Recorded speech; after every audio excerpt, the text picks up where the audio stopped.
paint the sky with static lights,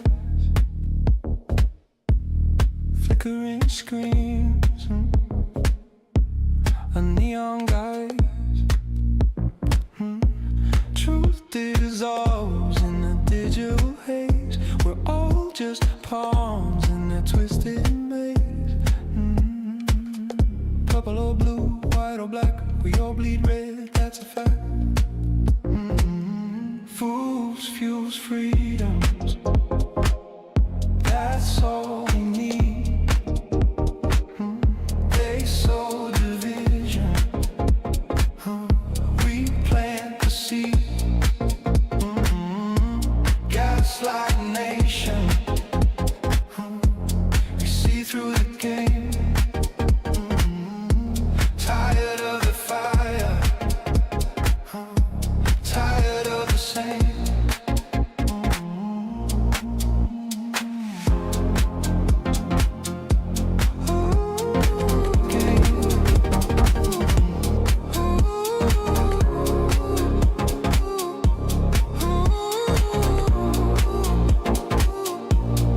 Hungry minds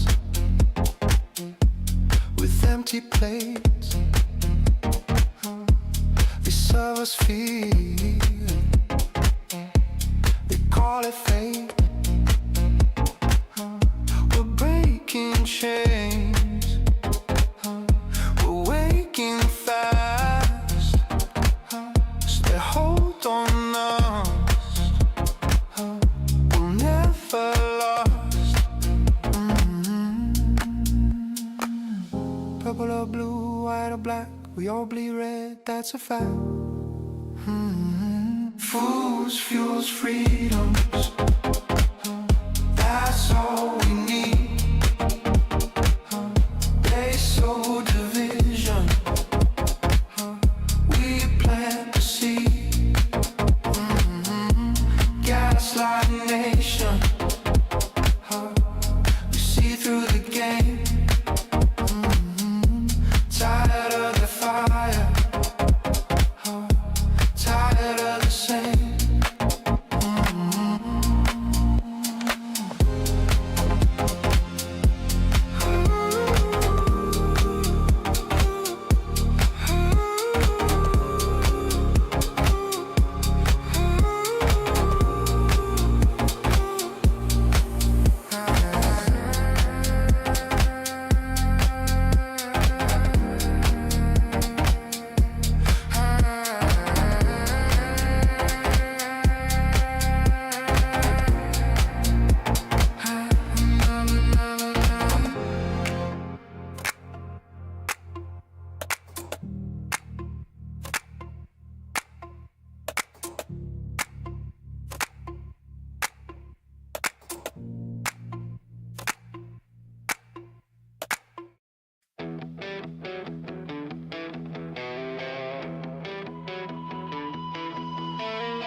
Why is it always fist? Why is it always fire?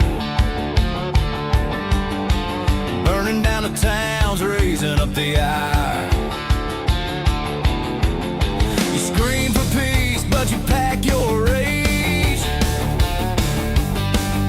The book of love torn out of the page. Why is it always violence with you? Why is it always the same old tune? Breaking the glass, breaking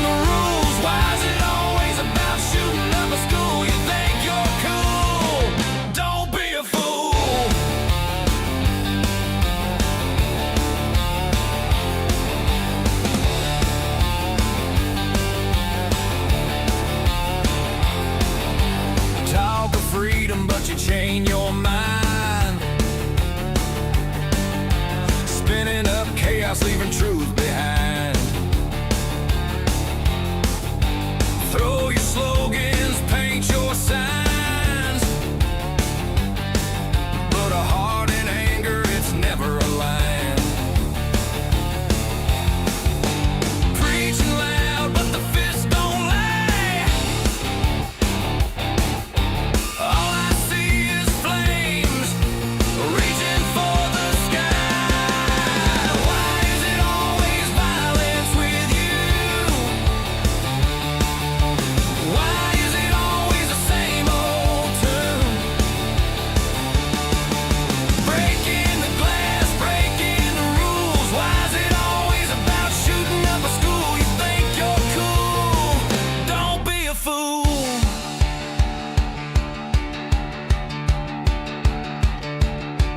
Tearing down statues, but you're building a cage.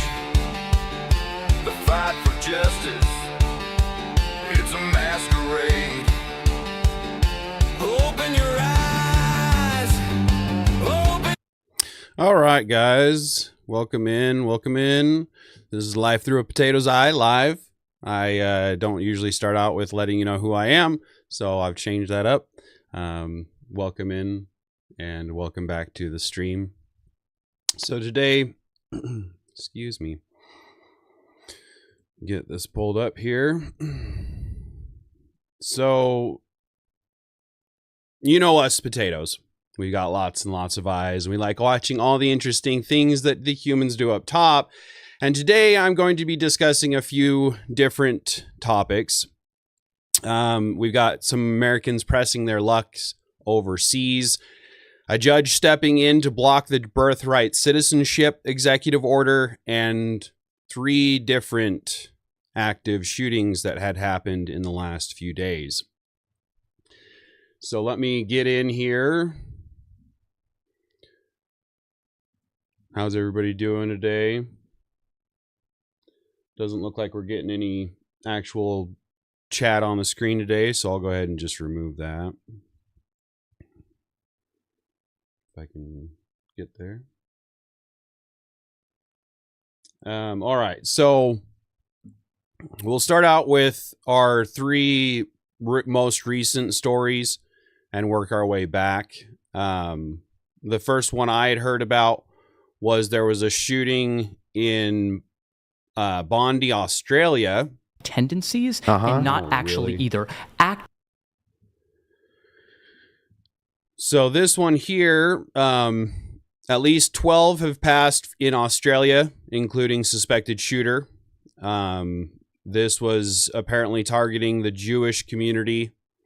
We'll go ahead and play this video here.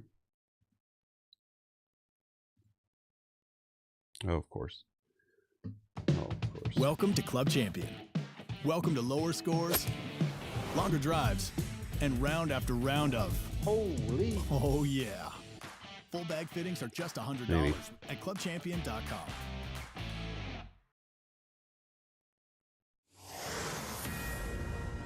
This is a Fox News alert. At least 12 dead, including a possible shooter, after police say multiple suspects opened fire on a Jewish event marking the first night of Hanukkah in Sydney, Australia's Bondi Beach. Here to react is the president of the International Fellowship of Christians and Jews, Yael Eckstein.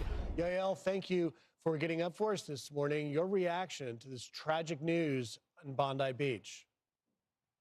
Well, I think it's a wake-up call, especially now on this first night of Hanukkah, when we're called to bring light to darkness. It's a reminder that terror doesn't stop in America or in Europe or in Australia. It's not only targeting the Jews, it's also targeting the Christians.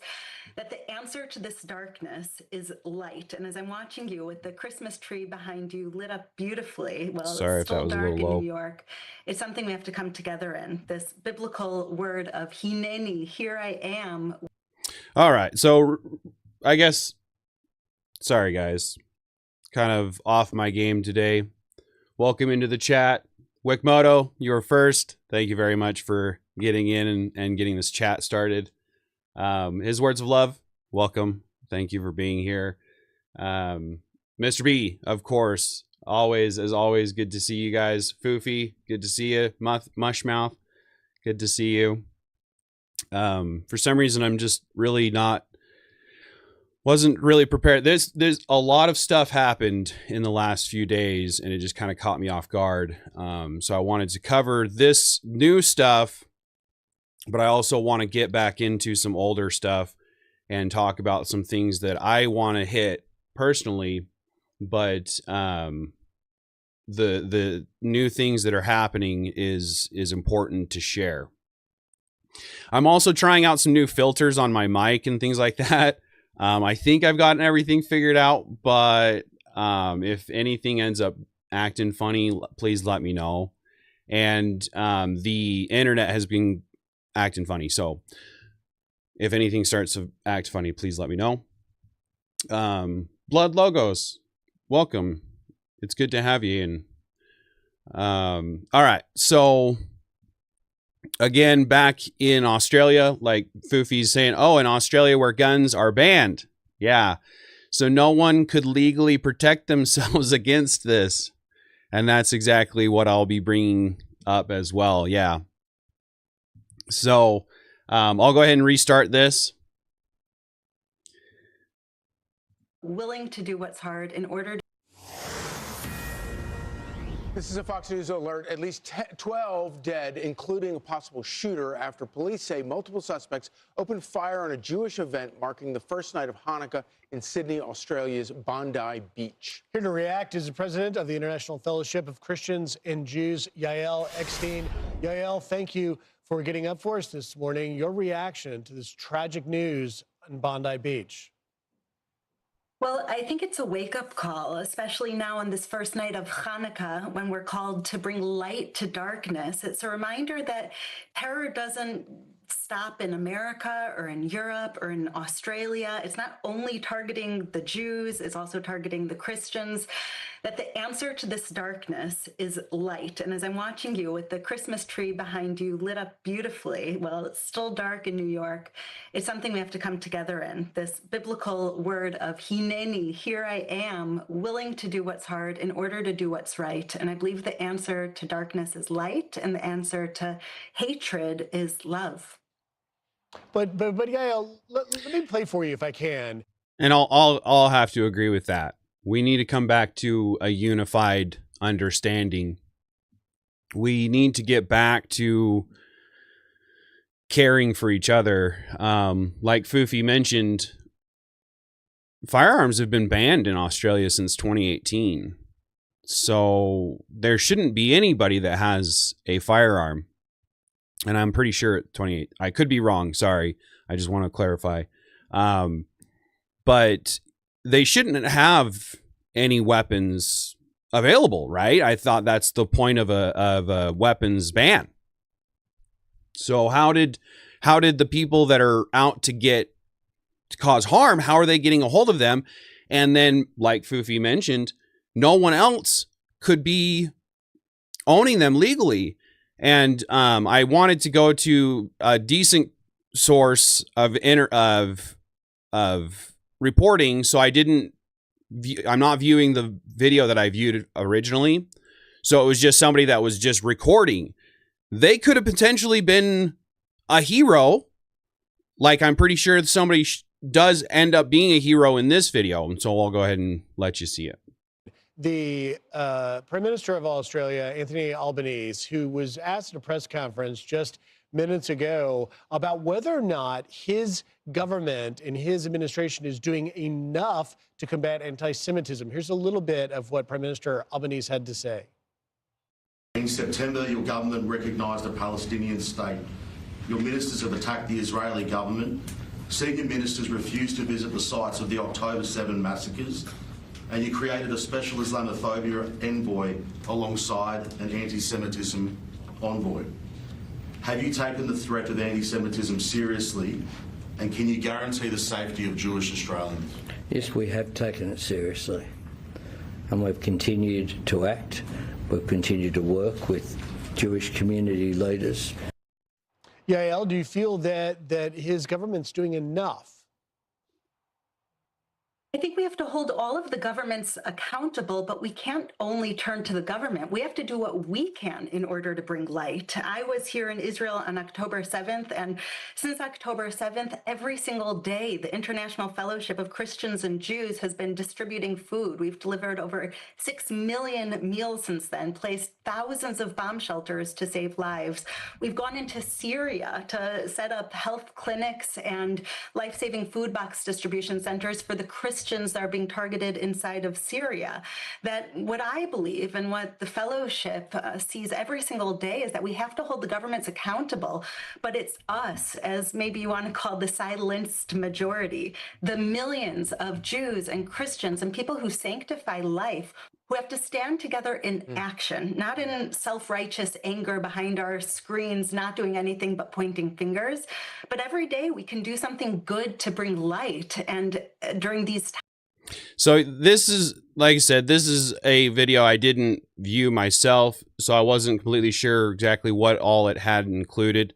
So we'll see if this has anything better about the actual incident. And of course, there we go. This is a Fox News Alert. I'm Chanley Painter. Australian police are investigating after multiple people were shot at Sydney's Bondi Beach during a reported Hanukkah celebration. This happening just a short time ago. Officials say at least 13 people were taken to the hospital by ambulance. 10 people are dead. Police say 2 suspects are in custody. Okay, so reports keep coming in. This is just the other day, along with a couple of other shootings. But like I had mentioned, there was one that I wanted to bring up. Australia, where at least 11. So this one here shows, I hope, this one shows someone actually taking it into their own hands and doing what they needed to help the situation before the force came around and actually took care of the last active shooter.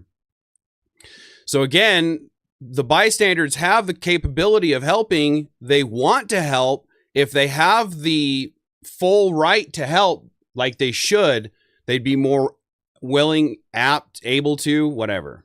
People have been killed after several suspects opened fire on a crowd at the popular Bondi Beach in Sydney.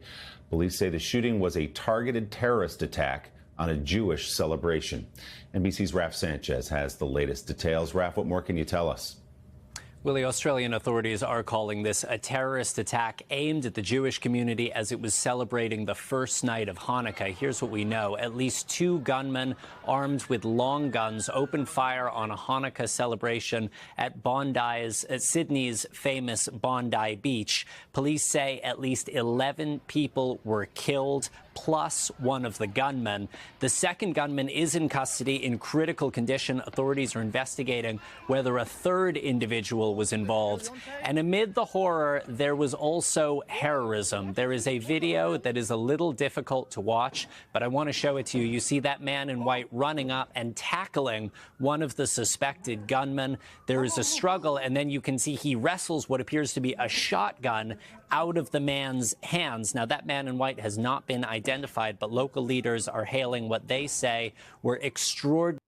Not sure why he paused there, I guess, but at least he unarmed him. He got him down. He should have kept him down. He should have kept him in custody. I'm not telling the guy what to do by any means. But my point being is, if they had had the capability, the full rights, like we do here in the United States, he wouldn't have had to wrestle that out of his hands. We here in the United States need to hold to our rights more now than ever before, and that's why I'm trying to bring this to the light, right? Like Wickmoto says here, Britain shouldn't have knives either. But, so even when you restrain things, it doesn't change what criminals want to happen.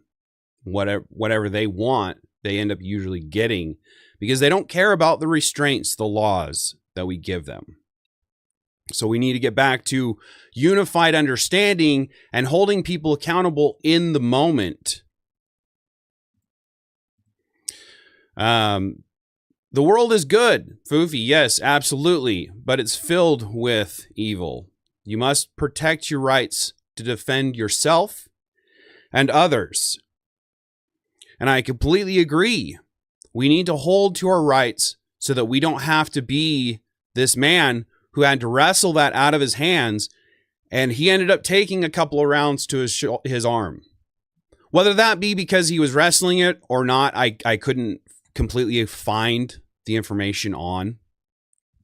So it is what it is on that. But again, people want to help.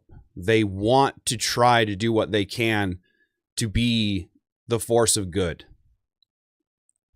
All right. So in the same related information, the same related topic, but a different, let's see, let me find it.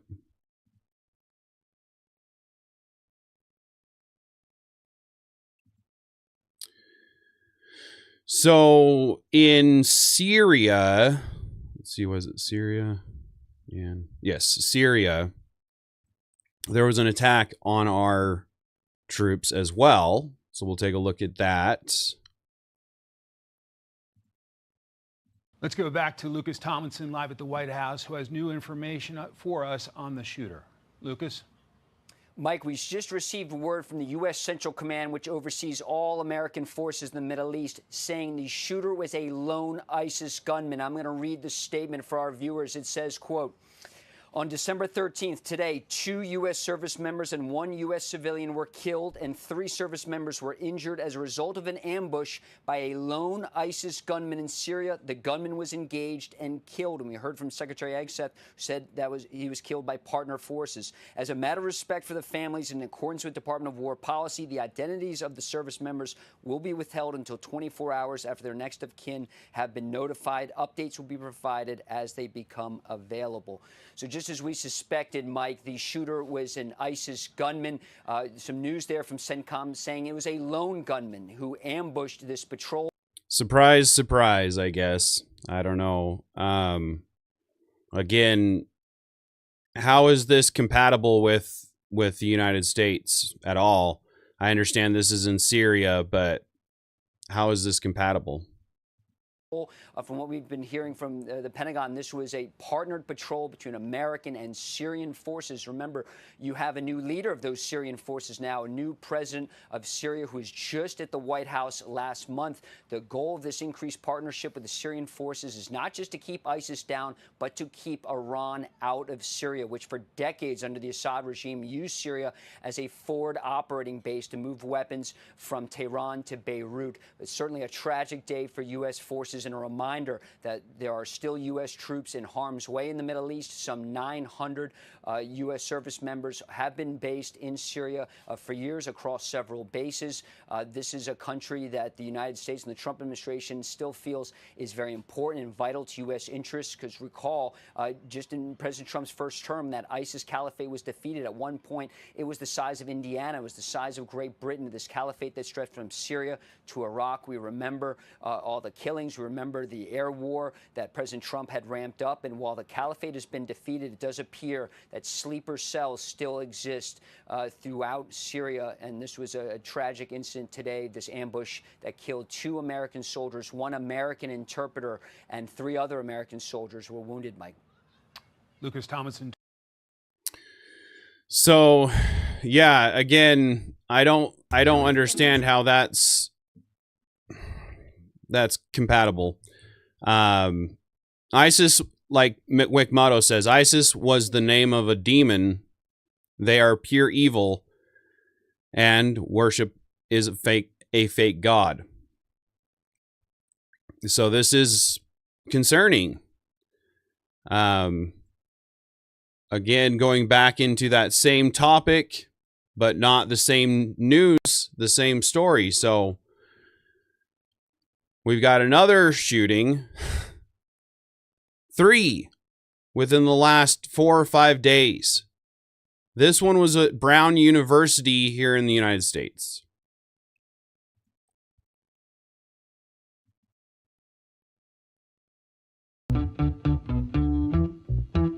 Every day, AI is in the spotlight. All right, joining us now by phone is retired FBI Special Agent Jason Pack. Jason, the mayor says there was no threat indication beforehand. Let's see this.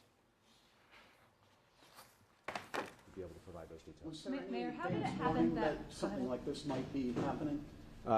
The first we learned about today was the 911 call that came in, but we had no other, I don't think, we had no. All right, Jason, this seems like a planned attack. Do you think we'll learn in hindsight? Well, I guess my question here is, how can they be definitive that there was no threat indication? You know, is there a chance it's on a Saturday? Is there a chance that they're So again, just letting you guys know that there were 3 different shootings within the last 4 or 5 days. This is... We need to hold to our rights here in the United States more now than ever, is all I can say on that. So, as far as other news goes, like I'd mentioned, I want to go into some older news. And there have been a couple of people already reporting on it. I'm sure a lot of you have already seen that the Bonnie Blue, the internet sensation from back in the day, it wasn't that long ago. But she was apparently overseas in Bali doing her stuff and got arrested, which I'm personally grateful to hear. But that brings up an older story from back in the day that was kind of back in the day, and that one was back in 2022. So back in 2022, a Brittany Griner, a lot of you might know, was arrested for cannabis in Russia.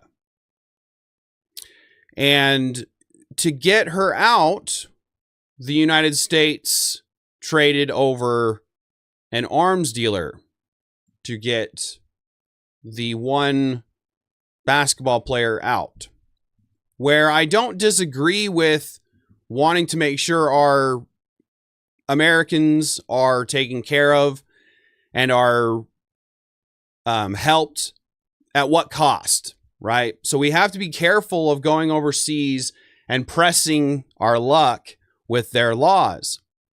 In that same topic, it was a little more recent than 2022, but more recent than 2022. When this particular one happened was, let me see if I can find, because it was a Vitaly Zdrojevsky. He went out overseas and was arrested for pressing his luck in a different country as well, right? So regardless of whether you're an influencer or a celebrity, essentially, like the baseball player or the basketball player, we need to be aware of the laws of the place that we're going and have respect for those laws when we get there. So let me bring up a story on Little Miss Woohoo.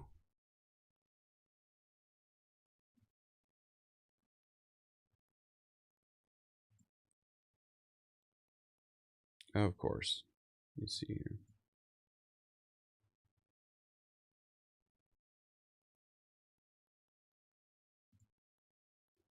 Maybe this one will be all right.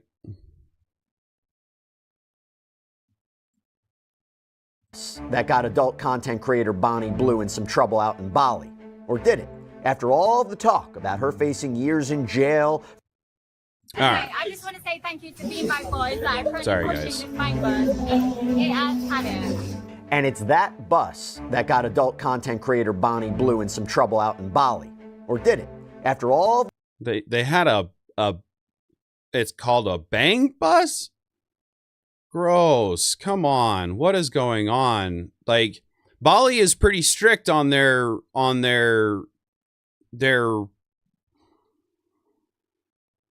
morality laws, their decency laws. So this is concerning. We have to be aware of what we're doing when we go overseas. The talk about her facing years in jail for allegedly making explicit pornographic material in a country that strictly forbids this. She was just in court and learned her fate. Her punishment and what she was officially accused of in the end may surprise you. We're bringing on an immigration specialist on this one to break it all down. Welcome to Sidebar, presented by Law and Crime. I'm Jesse Weber. All right, what a transition this is, going from Bonnie Blue, who we'll talk about in a minute, to the perfect deal for the perfect gift this holiday season. Meet the Chef IQ Sense Smart Meat Thermometer, okay? All jokes aside, this is awesome. This is the secret to stress-free, flawless cooking. Just giving that. The brakes work. And the allegations here stemmed from her using a truck called the Bang Bus to drive around Bali, allegedly picking up men to allegedly create pornographic content, the idea of Schoolies Week, you know, picking up teenagers. Just picked up the Bonnie Blue Bang Bus in Bali. No aircon, wires hanging out, can't move the seat, steering very questionable, doesn't have seatbelts, yeah. Oh, the brakes work. Authorities here reportedly seized cameras, condoms, USB drives, sexual enhancement pills when they raided a studio in Badung. According to the International Business Times, police also got a hold of Bonnie Blue's phone. This is where they allegedly found an adult. So the biggest thing is they talk about her being arrested, right? And they talk about possibly either deporting her or possibly having 15 years in jail. So again, we need to be aware of the laws when we're going outside of the United States. Wickmoto says, old Britney was housed in a men's prison. I wonder why. That's an interesting question for sure. Yeah. Video featuring her and a male, an unidentified male. She was arrested, by the way, alongside 3 men, 2 British, 1 Australian. There was also apparently 14 other men who were detained as a part of this. They were questioned, they were released as part of this probe, while Blue and the other 3 men that I mentioned, they were detained, they were kept for questioning.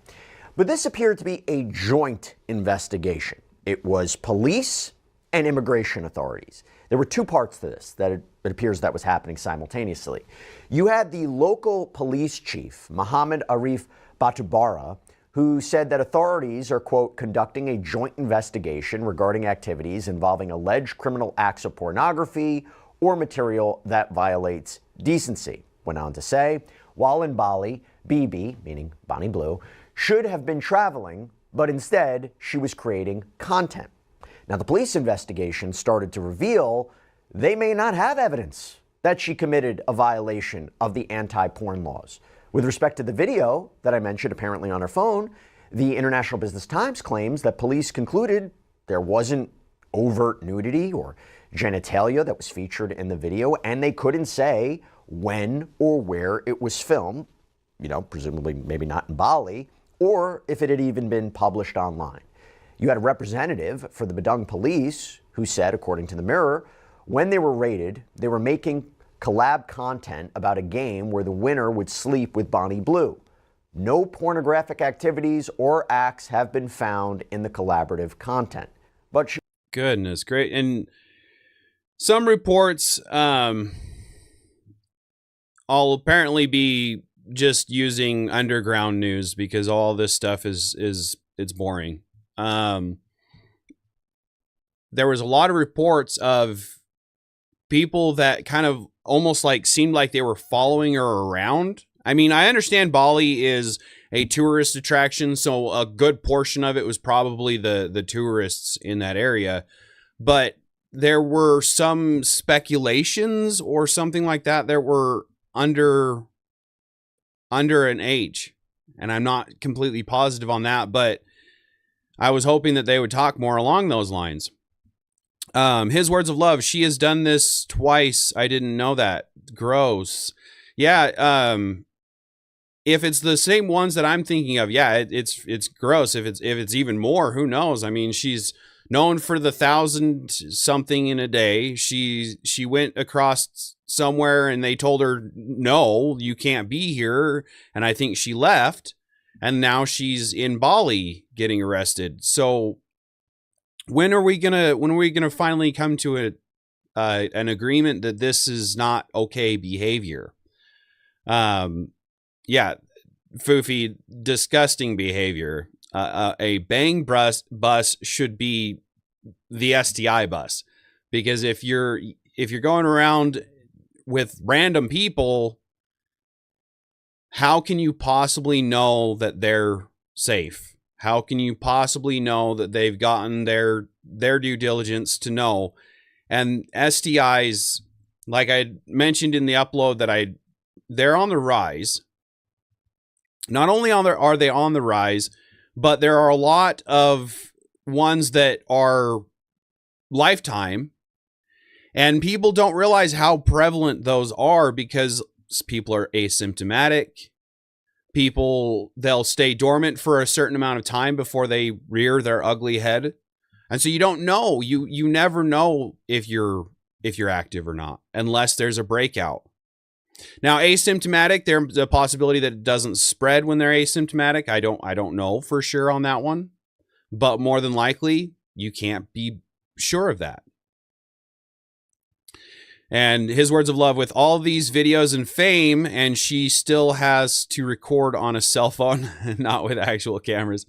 All the fame, all the money that she supposedly makes, and she's just filming with a camera on her phone, maybe. That's an interesting take for sure. And it's a third world country. It's not safe. It's just, yeah, that's true, Ikmoto. It's a third world country. They don't claim to be per se safe. I guess that's true.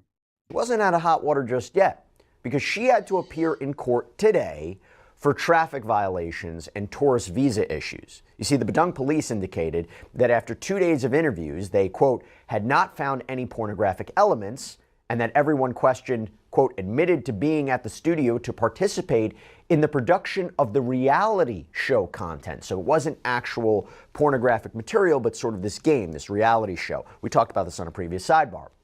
However, authorities reportedly confirmed, according to the New York Post, that Bonnie Blue and the 3 men that I mentioned before were, quote, suspected of abusing their residence permits by using their KITAS, this is an essential document for foreigners staying in Indonesia for a long term or a period of long term, for working, and, quote, tourist visas to work on creating commercial content. So this was about going around on the tour bus, using it to make commercial content and not having the right permits. And also, by the way, according to the International Business Times, apparently the guy that was driving that bus didn't have a valid international driver's license either. So according to the Mirror, the immigration chief in this area said they have misused the visa. So not only are they doing illegal activities, but they're doing it under false pretenses. So we've got premeditated. I understand that may not be the right terminology. I'm a potato. Give me a break. But we've got premeditated. We've got falsified documents or under false pretenses. We've got driving without a license. How much more do we have to add to these before we finally say, we're sorry, you kind of did it to yourself? Because again, going back to the 2022, we didn't send her over there with that. It's not like we were like, oh yes, we're distributing this. It was our fault, so we have to trade this potentially very detrimental for this. Is it potentially detrimental? I mean, how much was she carrying on her own, right? It's not like I'm sure she wasn't trying to go traffic. It just, they used that for the benefit of the ruling, right? But when are we going to finally say you did it to yourself? Because every time we give a mouse a crumb, he wants a cookie. And all of these influencers are seeing the previous influencers getting a slap on the wrist, immigrated back to their home country. I understand that they have to stay for a certain duration. Like Vitaly, he's still in, I guess, the immigration office there in Russia. I don't know. I was trying to look for more information on that. But long story short, he's in custody. So it's not like he's set free, but even when he does get set free, he's going home. He's not being held responsible for this, right? Hey, apprentice, good to see you. This is why we need to teach our children consequences. They don't understand them in general, and then they go sightseeing in countries, take consequences very seriously, and they can't understand. Yeah, the other places take these consequences very seriously, and they don't seem to understand that, right? Banish her from America. We don't want her nasty back. Wikimoto, I can't necessarily disagree with you there. As far as I'm concerned, I think that it's time that we say you did it to yourself, and so that the next person along doesn't keep. If we were to not negotiate and we were just to leave our people, what would that look like, right? I understand, but more so if we were to go in and start war or something like that. I don't know. I don't know the extent of what we would do for a single citizen, but it's maybe it's time we just say you did it to yourself. I'm sorry, but it's time to face reality. His words of love. I think she lives in the States. I'm not completely sure on that one now that you ask. It's a good question. But yeah, I don't think we should stick our neck out for the influencers. Even our celebrities and things like that, they know what they're doing before they do it. We're not sending them over there with the explicit instructions, or let them even. We just tell them, don't be stupid, and they go and they do it, I guess. They have to make content in Bali. They will be blacklisted from entering Indonesia for at least 10 years. That could be extended. Once police have finished with the investigation, after that we will deport them and put them on the blacklist. And there was also apparently an issue with the bus. The Daily Mail reported that the bus was apparently untaxed since 2023, and while on the registration it said it was white in color. And it just keeps stacking up. My goodness. How many charges are we going to add to this? I guess it makes sense now why the 15 years possible sentence, but like, this is crazy. His words of love. The crown can save her, though. I guess the crown could save her, but I hope that she gets held accountable. Accountability needs to come back. I'm not going to say I'm a perfect person. I have my history. I have my past.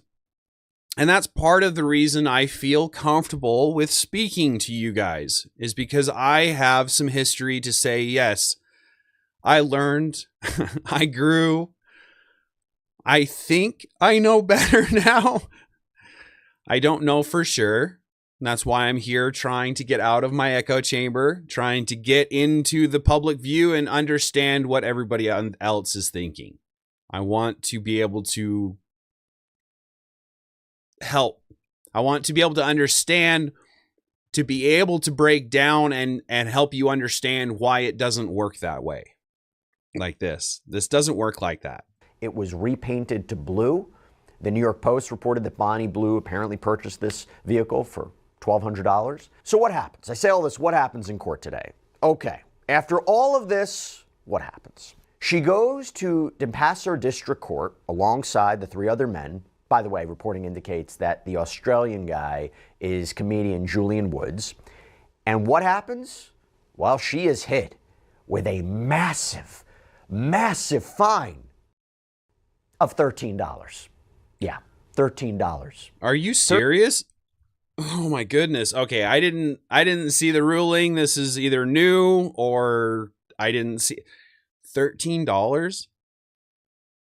I'll just let it play. We'll see what happens. $13 fine and deported and blacklisted from coming back into the country for at least 10 years. Reporting indicates that she was given the choice of paying the $13 fine or spend a month in jail. Reporting indicates, by all accounts, she will be paying the fine. And according to reporting from the Daily Telegraph and the New York Post, when she was told by the judge not to violate Bali's traffic laws again, Bonnie Blue replied, "I understand." The International Business Times reported that she will be deported within 48 hours. And by the way, this is all interesting considering she... Holy cow. Okay. $13, deported within 24 hours. Bali. I'm a little disappointed right now, honestly. Like Wikimoto's saying, consequences of action. You did it to yourself. Too bad. So sad. Take her into custody and try her as the person you would try her for, because this needs to stop. And the sooner we put an example out there, the sooner it's going to stop. The sooner people will understand that it needs to stop. So the people who live in that country, that's like $1 million. Wikimoto, I can't disagree with you. $13 could be like a fortune to them. I don't know, but they could have charged her a lot more. I mean, they just should have held her. I understand needing the money. I'm right there, but just take her into custody. Wikimoto. Apprentice. Yeah, beat me to it, Wikimoto. That's funny. Yeah. They definitely probably have less income in the country, so having that $13 is probably a fortune to them. But and having her in jail, and see, this is the problem that I have with us holding for quote unquote due process, because if they were to house her and feed her and clothe her, all that money, that $13 could probably pay for all of that. Make her pay her that and make her stay in prison, because this cannot fly. A nickel and a bowl of rice is like a year's wage, Wikimoto. That's funny. I don't know about Bali. I guess it might be. I don't know. But allegedly made statements leading up to this hearing, like how she's not afraid of facing trial and, quote, "there's nothing I can't handle." According to one report from Detik Bali, it was also reported by outlets like The Mirror that earlier on this week, when she was entering into the immigration office, she told the media who asked if she's going to make more explicit content while in Bali, she allegedly said, "Subscribe and you'll find out." Yeah, they should have made an example of her. If she has no intention of stopping this. This has changed nothing. This has shown her nothing. This has taught her nothing. She's probably talked her way out. Oh, Wikimoto, that's terrible. She probably talked her way out of that on her knees. Oh my goodness. What were you doing in this country? Come on, Bonnie. Like, we need to stop it. I am not condoning this in the States or out of the States. All of it needs to stop. But the idea that you can go to a strict country, out and out disrespect their laws, stacked upon stacked. I mean, we read off 5, if not 6 different charges, essentially. And then she turns around and basically says, yeah, I'm going to continue to do it. I mean, she didn't. She agreed with them. But the way she just said that, I mean, I'm just hearing from a third party as well as you, I guess. But really? But she did confirm at the time that the bang bus was over. So I want to bring in right now Eric Welsh to make sense of this, what this could all mean for Bonnie Blue. Eric is an immigration specialist. He's a partner of Reeves Immigration Law Group, certified as a specialist in immigration and nationality law by the California Board of Legal Specialization of the State Bar of California. Thank you so much for coming on. Really, really appreciate it. Look, I know you're not an expert in Indonesian immigration law or what's going on in Bali, but generally speaking, are you surprised by this outcome?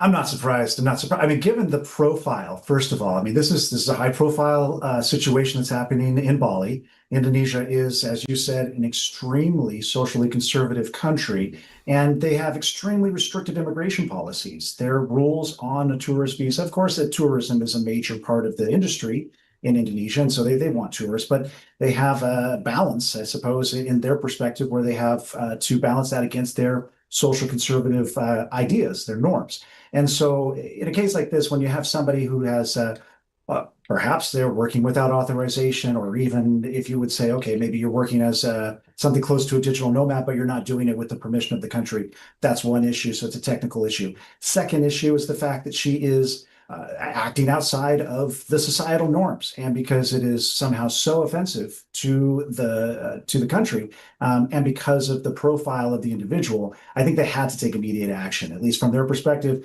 this wasn't something that they wanted to let linger, or to give her the opportunity to stay in the country a day longer.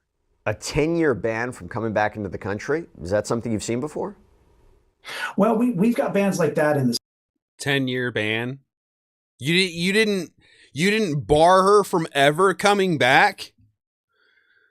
I mean, at her age, she probably won't be coming back, but that's a joke.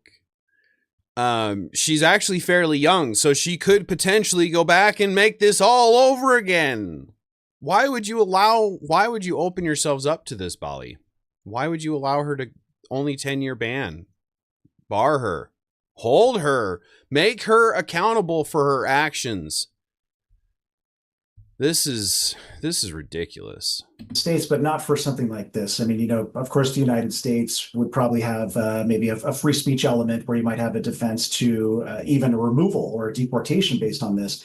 But we have, in the United States, if you've overstayed your visa for a period of time and you leave, you could be banned for 10 years. So it's not extraordinary as far as immigration policies. The U.S. is tough. We've got one of the toughest immigration systems in the world, but Indonesia's stricter. Theirs is even tougher than ours. So they can act much quicker. I think their understandings of due process are more liberal than ours. And so they might say, look, you don't have the opportunity to stay here and fight your case in court. We're not going to give you, a year or two to put together a defense. You're out of here today. So, and the 10-year bar, I think that's, like I said, that's not unusual when it comes to immigration policies, even in our own country. What happens if she, by the way, I don't know Bonnie Blue, but I imagine she's probably happy with this outcome for a variety of reasons, but the idea of, hey, let me just leave this country immediately, so not facing any sort of other legal repercussions. What happens if she tries to come back to Bali? Or let's say there's a layover and she goes to the airport there. I don't know. What would happen in a situation like that?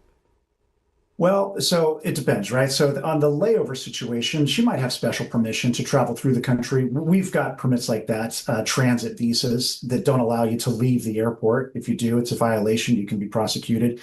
And they might be more restrictive for her. They might not give her such permission. I would imagine if she made an attempt to re-enter without permission, she's not given advance permission to come in. I imagine she'd be summarily deported. We've got a process here in the States. It's called expedited removal and also reinstatement of removal, which means that if a person has been deported, they come back, they don't have to go through a process again. ICE, the enforcer in our country, can simply say, we've already got a warrant. You're out of here. We already ordered you deported. So, they can catch her at the border. They can catch her anywhere. And she wouldn't even have an opportunity for a process, most likely. She'd just be sent out again. Can you explain to our viewers and our listeners what she did that warranted this, why this is such a big deal? So obviously they didn't find evidence of what she did. Haven't we already discussed that? Again, I'm watching this for the first time with you guys, so we'll see what happens. But Foofy, what did she honestly think was going to happen? Seriously, exactly. Like Wickmoto says, she feels entitled would be my guess. And this is the problem. Exactly right there. Is these influencers, they think that they're something. And I know I'm nothing. That's why I call myself a potato. I would like to be something, but I'll still call myself a potato, and I'll still view myself as a potato. Because I don't think of myself as any better than anyone.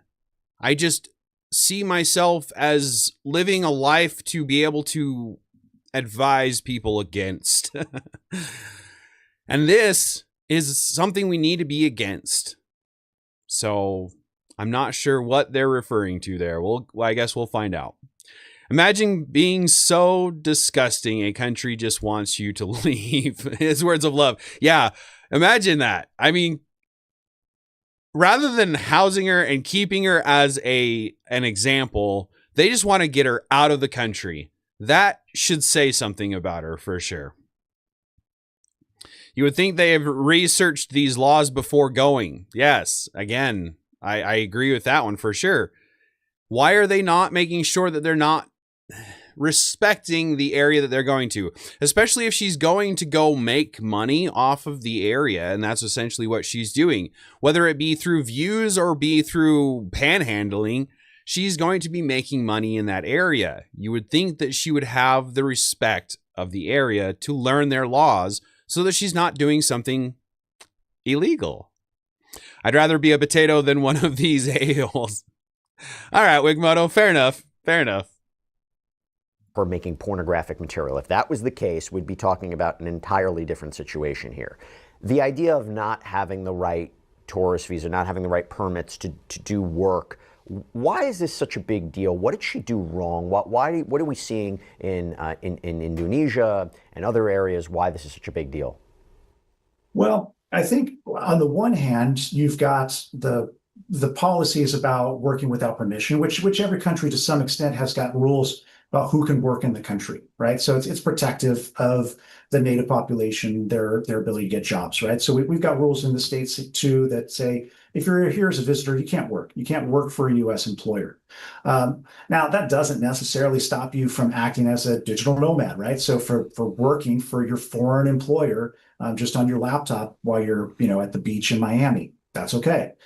Indonesia has even more restrictive policies in that regard. So even when you have the argument, look, I'm not working for an employer in Indonesia, I'm not taking a job from an Indonesian, Indonesia can still say that doesn't matter because our rules require you to pre-register anything where you're going to essentially make income based on anything that you're doing in this country.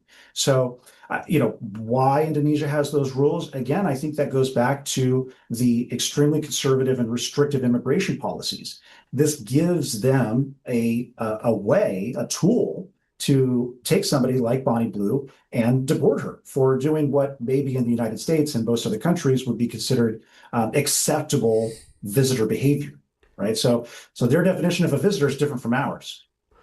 Yeah, that actually brings up Apprentice's point. Their idea of a visitor is different than our idea of a visitor. Obviously, it's almost as if, like Apprentice says, they've adopted a subconscious belief that diplomatic immunity applies to any American citizen. What?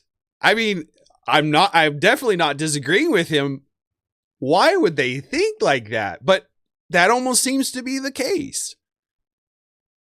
And I don't know what it takes to have diplomatic immunity. I'm pretty sure you have to be like the right family or the right political level or something like that. Definitely not an influencer, right? Definitely not a basketball player. Definitely not a football player. Definitely not a bowler. Definitely not even a gunsmith, hunter, something like that. Like,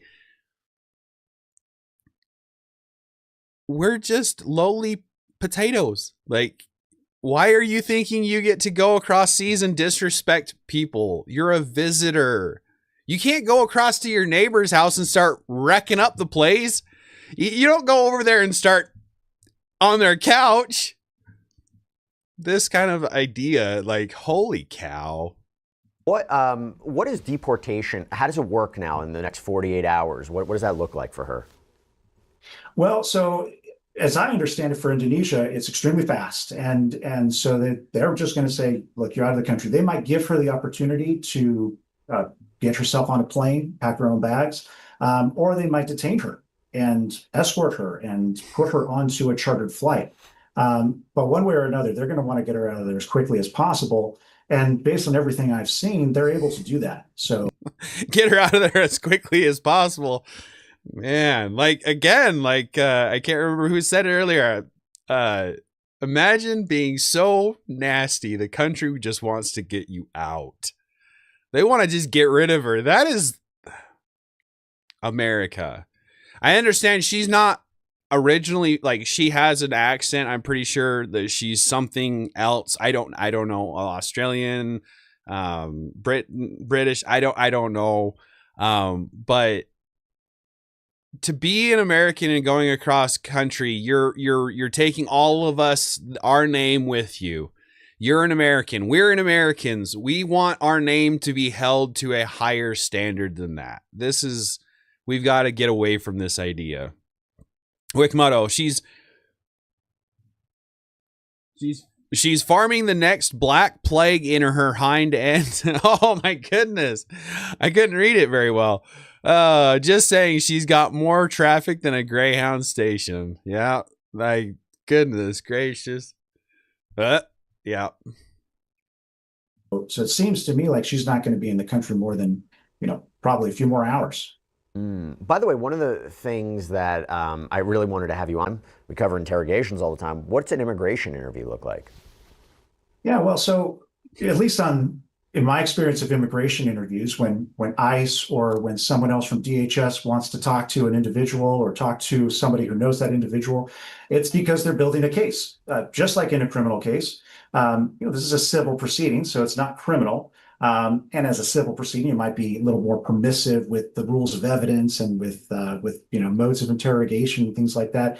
For example, they might be able to question her without a lawyer because, like in the United States, the constitutional protections, the Fifth Amendment, Sixth Amendment, they don't apply necessarily in the immigration context because it's not a criminal proceeding; it's a civil proceeding. So they might be able to question her without an attorney extensively, and they might just be asking her either questions to build a case for perjury if they think she's going to lie, or to build the facts that they need to say you've done enough to violate our laws that we can deport you. I think too, and again, I mean, you've done enough to break our laws to get deported, but how much does she have to break to get held accountable? We stacked up 5 different criminal charges that I could tell, and half of them were fairly egregious. How far do they have to go before they say, yeah, we need to hold you so that we make a spectacle of Americans, of our own people, so that we don't have anything like this happening again? Goodness. This is maybe, analogous to the criminal proceeding. Those lengthy interviews, those hours of questioning are exhausting and demoralizing, and they lead to things like confessions and, in the immigration context, withdrawal of admission or. His words of love. You say you cannot hear the potato. You can't hear me? Okay, so Wikmoto, you can hear me. Is it when I turn my head or anything like that? Is that something like? Because I've been playing with my filters, so keep me posted. Something where you say, look, I just don't want to do this anymore. If you can give me an exit, I'll take it. So sometimes it can be just a form of intimidation, a form of beating somebody down until they do what you want them to do.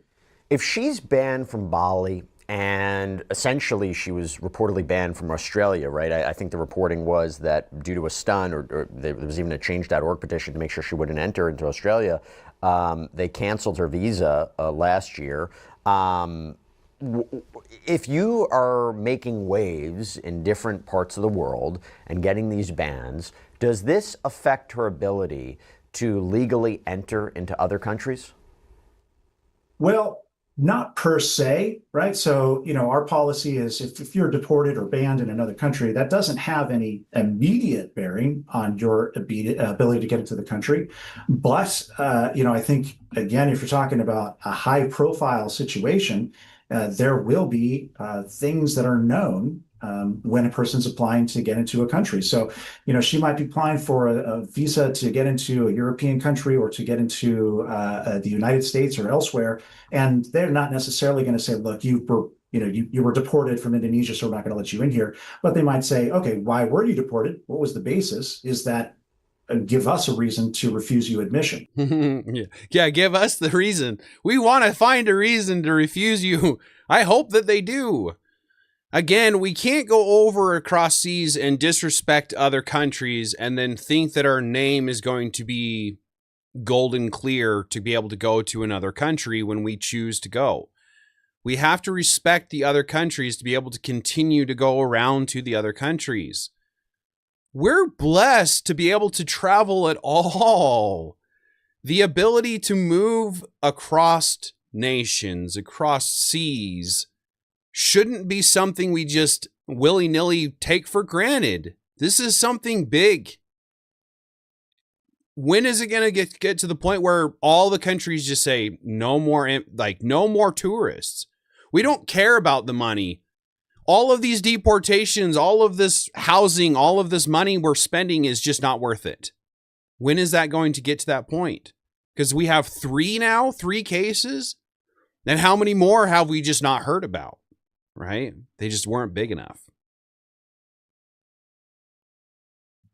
So, like I said, it's not something where you could say, okay, she's now not going to be able to travel anywhere. But Wigmoto, how about just because works for me? Yeah. Whatever happened to we're the adults, you're the children, we're the ones in control, you're not. We say, you go. I don't know. But I think it is because her profile is now so high that anytime she's going to be applying, I'm sure she's going to be scrutinized. Are you seeing these issues of adult content creators, maybe just content creators in general who make money off of wild pranks or stunts or actions, going to other countries, getting in trouble like this, restricting their ability to go into countries, being deported? Are you seeing cases like this? This is not a very common situation. It's not something that we see too often. That's funny that we were just literally just talking about that and then they bring it up. And the fact that he says not too often, how often is this happening? That's a bit concerning. But we do in my clientele, we've got clients who were deported because of their speech or because they've upset the government for reasons that wouldn't give rise to a deportation or a crime in the United States, and we can defend these individuals and we can get a visa for them to get here even if they're excluded from somewhere else. That's not always in the context of pornographic content creation, but it is something where we have ideas about protected speech in the United States and other Western countries that are very different from the rules in places like Indonesia and other parts of the world. And so, a lot of countries would say, look, we're not going to close our door to you simply because of something that you did in another country that they found to be immoral and we don't. So, our standards are different, our morals are different, our norms are different, and there may be an access for her to go somewhere else. So I guess maybe not for this particular reason that other people are getting deported, but again, it's not too often. I'm really kind of wondering now if this happens more often than we're hearing. Yeah, she does look like she's Australian, Wigmoto. Yeah, I think she's an Australian. I'm not completely sure. And then his words of love, I think she's from the UK. That's a good point. Either one of those very possibility. Aren't they both ruled by the same person? So I've heard Australia doesn't even exist because it's part of, I don't know. Anyway, we're almost done with this. Absolutely. I've got clients who I can get visas who can't get visas elsewhere because we have a different society. How easy is it to know what the laws are of another country before you go in there?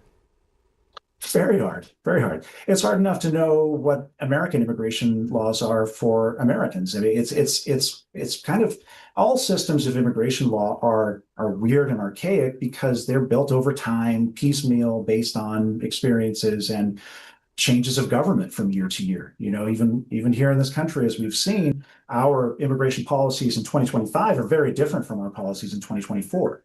You know, so shifts like that happen. So being hard to understand the laws that you're going to, I guess I can understand that. But that's why we need to get back to the understanding. Sorry about that. The understanding of morality, respect, because all of this stuff is pretty normal stuff. Like if you come from any country, sleeping with somebody out on the street is not okay. Driving around without the license, without the government documentation, it's not going to be okay. All of those laws that we talked about her breaking, I don't see them anywhere being okay for her to go, I thought it was going to be okay. So not understanding the laws that you're going to, it's not going to be an excuse for her on this one. It's hard to know, even just based on the time that you're entering the country, what policies are going to be in effect, how they're going to be enforced, the level of enforcement. Indonesia is a good example of that too, because their enforcement has been ramping up. This is not something where, if you would imagine if Bonneville did this a few years ago, she probably would have escaped scrutiny because they weren't cracking down on tourists like they are now. And like I said too, they've got a balance. They have to balance the interest of the tourist industry. They want tourists, okay? So they don't want to discourage people from coming to the country. They don't want people thinking that Indonesia is unfriendly to tourists, but they're just trying to balance that against their norms. Yeah, again, they don't have to be aggressive toward tourists. They just have to be aggressive toward disrespectful tourists, which I agree with. Disrespect is bring back self-respect. You'll hear me say that a lot because self-respect ultimately begets respect of others. If you understand what respect feels like, if you understand how it is to be respectful, you will automatically understand that others want it in turn. If you're going out of the country, absolutely. If you're again, you can't go into another neighbor's house and just start eating their food, sleeping on their couch. I've had this happen in the past where I've known friends that just all of a sudden they're really nice and they give about all that they can, and somebody tries to use that to their advantage, and they end up start packing stuff away in their garage and just start happening in on their couch as they're coming home from work. Like this other person's just chilling. They don't see a problem with it. Yeah, there's some level of understanding of, okay, this is too far. They've given me almost everything that I could possibly hope for. I need to give back. Especially give back, but at least respect what they're giving you. Let's see. I'm not quite sure how to feel about that one. His words of love. Watched an interview of a man who did the deed with her and said that there was nothing there. I've heard some weird stories, and I don't want to add to speculations or add to ad homs, or I don't know how the term would be for this, but I've heard that she's trans. I've heard that there's all sorts of weird stuff going on around about her. And honestly, it's time for her to hang up her coat and be done, man. Let's see. Got no tread left on the tires. Yeah. I'm not quite sure what that one means, McMotto, but yeah. Apparently, she was born in England. Okay, Prentice. So you looked it up. You found out for us. I appreciate that information. She was born in England. Big L, England. Wickmoto. Yeah, I agree. It isn't unreasonable for a country to expect tourists to abide by their laws. It's dumb to go and not think that you need to abide by laws. Again, I understand it's going to be hard to find those laws and find out exactly how those laws work. But these are pretty normal. These are pretty everyday thing. All right. So we're just about to the end of this. And let's be clear. We reported earlier on in the week that the person who essentially turned her in, or the person who was following her, was an expat who was tracking the bus, was upset about what she was allegedly doing. And so you have a community that maybe doesn't want to see this and is concerned by this. But look, by all accounts, this appears to be potentially the end of the story. We'll keep a very careful eye on what should happen next. I will tell you, Eric, your breakdown was great. We have a full, better understanding of immigration law. But I also have to say, phenomenal hair. My gosh. I mean, I'm jealous. I'm jealous a little bit. It looks phenomenal. Right back at you. Right back at you. You know, and I think that's the most important moral of the story. The Eric Welsh has great. Oh, making fun of each other or bromance. I don't know what's going on there. Let me see what I've got another story here somewhere pulled up. There we go. All right. So big news. This one is an interesting one because it's kind of up to interpretation of sorts. But so you all probably know, and if you don't, I'll let you know, that Trump has tried to block the citizenship rights law, right? So as a child is born into the United States, they become an automatic citizen. We probably all know that law. Trump tried to do an executive order to block that so that the people coming in that are born into the United States, they're not a U.S. citizen automatically, thus forcing or at least incentivizing the adults, the parents, to do their due diligence to make sure that the child is legal by getting legal themselves. Win-win. I don't see why this is a problem. But every single time he's done this, there's been another judge that has seemed to think that they can put a kibosh on it for some odd reason. And so there's, back in, I believe, June or July, there was a, let me find it here. Of course, I'm not going to be able to find it. So there was a court case, Trump versus Barbara, I believe the case is. Let me Google search that real fast because I'm pretty sure that's the name of it. Trump versus Barbara. This happened. Of course, it's not going to give me a date that easily. September, October, November, December, July. September 26th was the date that it was published, that particular ruling, I guess. And then the happened back in 20. All right, let me.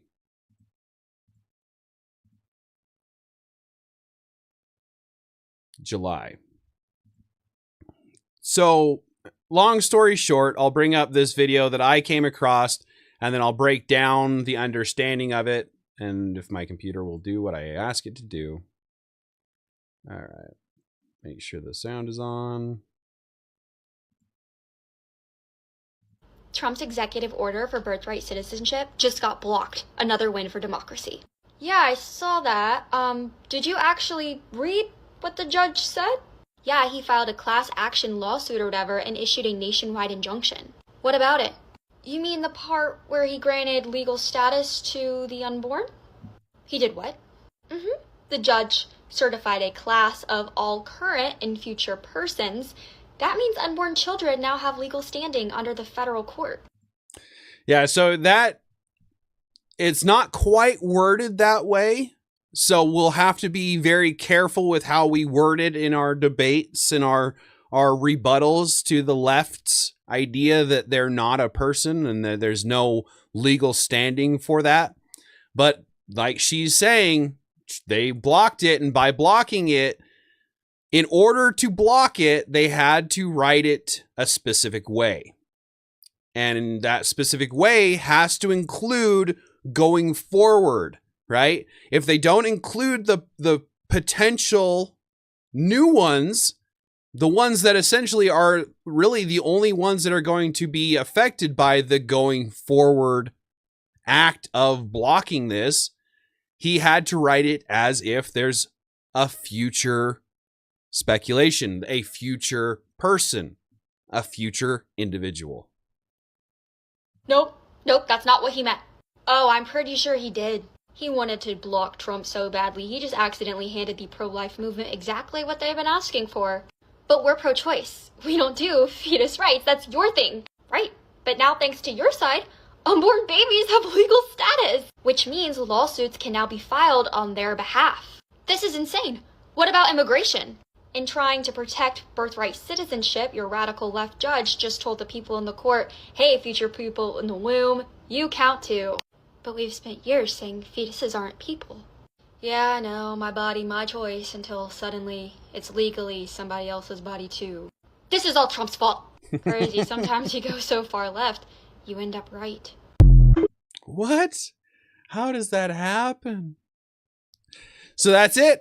Like I said, it's not completely worded quite that way. When you look up the documentation, I've done quite extensive research on this, probably more than I probably should have, because I wanted to make sure that this is legitimate. This is probably the best news that I've had in a while. So I wanted to make sure that it was legitimate, and it is. Now, in this case, and I argued with GBT for a certain amount of time on this as well, that it was only this case, that it was only referencing the immigration and the birthright citizenship. But it doesn't matter. At this point in time, a legal judge in the Supreme Court has labeled the futureness being a viable entity. Let me get back into my chat here because I had to pull up a different one. And it's unreasonable of a country to expect tourists. Yep.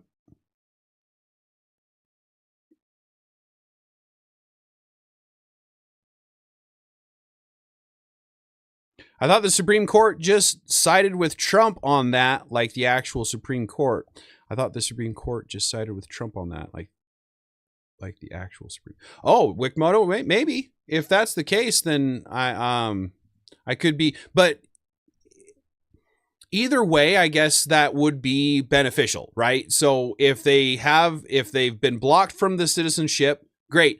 But in the pro-life debate, this gives us so much power and so much ammunition to be able to say someone sees it other than science, someone in the secular view, see it as a future person. So it's like Pac-Man, they go so far left, they pop out the other side as Christian nationalists. Yeah, Wikimoto, probably. So yeah, that is some exciting news as far as I'm concerned. All right. So let's see what else I've got that I've stashed up here. There's all sorts of stuff. I know there is.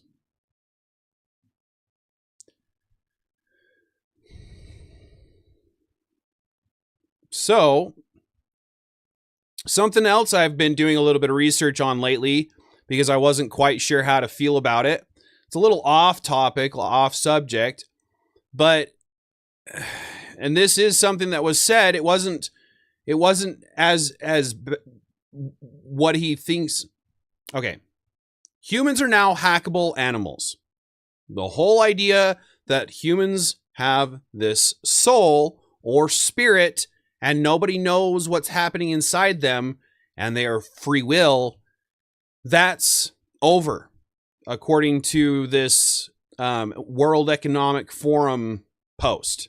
Okay, so doing some research, this Harari did say this.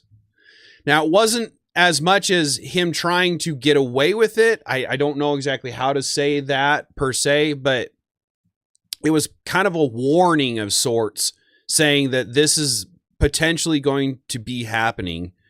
And with the technology of the day, it's hard to say that it's not, right?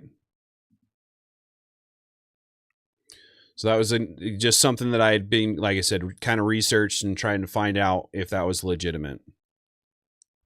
All right, so back onto the culture war, I guess. Since my live didn't save, I can't remember for sure if I showed you this one or not, but we'll just start this over and I'll show you what we've got going on here. Oh, come on.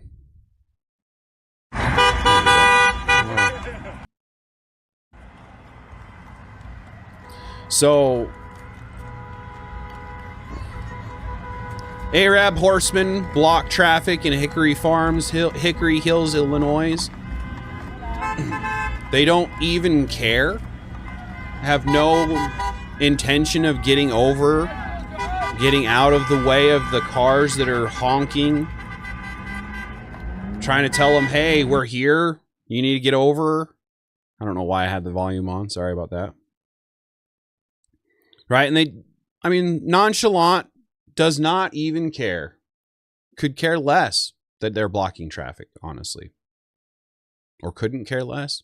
How does the saying go? I'm pretty sure it's couldn't care less, isn't it?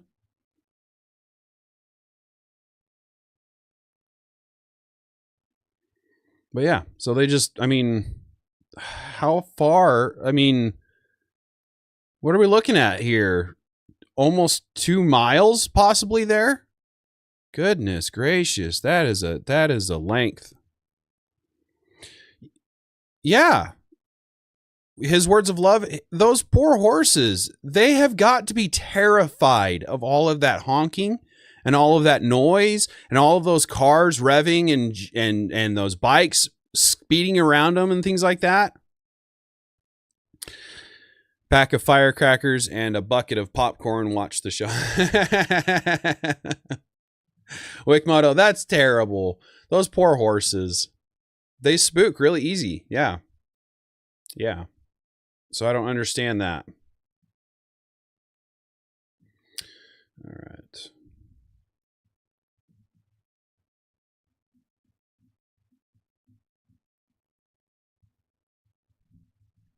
Okay, so real quick, I know I have another one.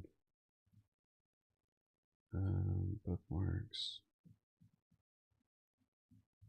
I'm pretty sure, I want to say I showed you this one probably already, but it bears repeating because, again, the culture war, how is this kind of stuff compatible with anybody? I mean, he has no reason to have done that. She wasn't provoking him. I mean, maybe that they have a history together. I doubt it. But yeah, that is ridiculous what just happened right there. Could not care less. Okay. Thanks, Apprentice. That's why I talk to my chat. All right. So, okay, so I did show you the one that the guy was touching all the black or the white people's hair because he was black and he, I'm pretty sure I showed you the hypergamy. This was another culture, American culture. Let me get rid of the sound so that we don't get a strike on that one again. This is the kind of stuff American culture has.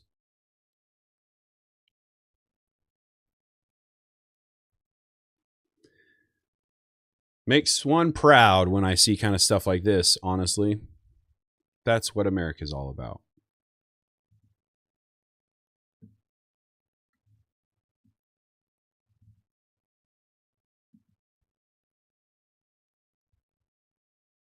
All right. Look at her go. Whoop.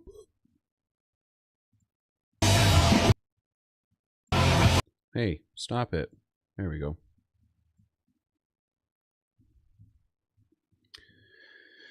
And then lastly, this was another thing that I was going to show, and along with the Syria and that kind of thing. He's going to have himself some big problems if he doesn't wise up. The president of Colombia, So, regardless of where they're coming from, right? These other countries need to be aware of what we want, just like we should be aware of what they want, right?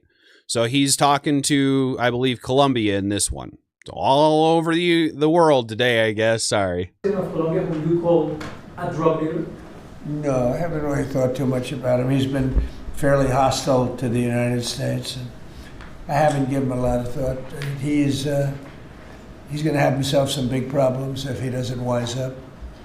Colombia is producing a lot of drugs. They have cocaine factories that they make cocaine, as you know, and they sell it right into the United States. So he better wise up, or he'll be next. He'll be next too, and I hope he's. He'll be next, and then he goes right in to say, Matt, you know what? He's next. Oh, come on.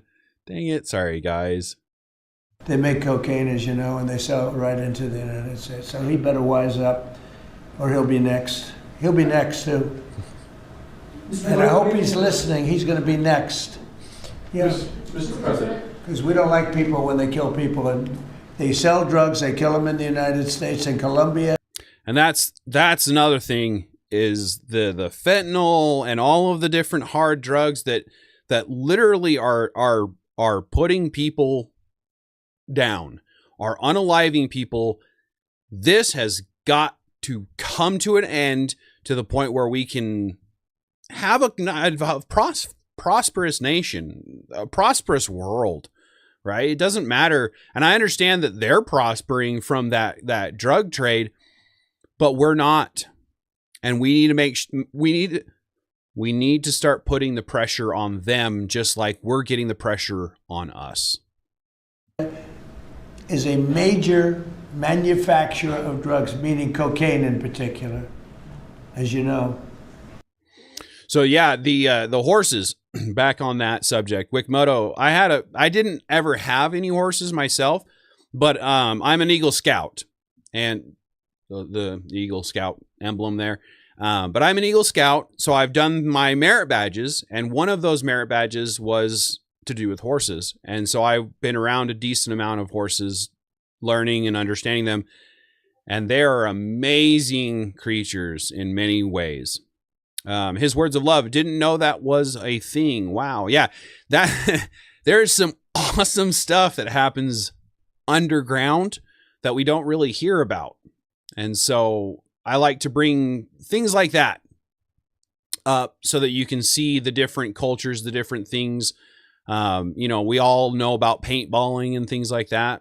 It's kind of an American culture, but cowboys and Indians, that's how America was built, right? Anyway, back to the Colombia. So the president of Colombia, Okay. you call. All right, so that's over. Let me see what else I've got going on here. I have a few minutes here. I know there's all sorts of stuff that I can cover, whether I have time or not. All right, let's go ahead and jump into a debate of some sort so that it's got some consistency, prevalency. Maybe if I can find the right, there we go. All right. So if you've seen me at all, you know that I watch Cool Vic. He's a good guy. Really like his channel. So I'm going to go ahead and bring forth a debate that he covers about another good guy, Marte. He's getting quite a bit of crap lately from something or other about, I don't know why he's getting so much crap. So I'd like to bring him back into a good light of sorts and show him dominating this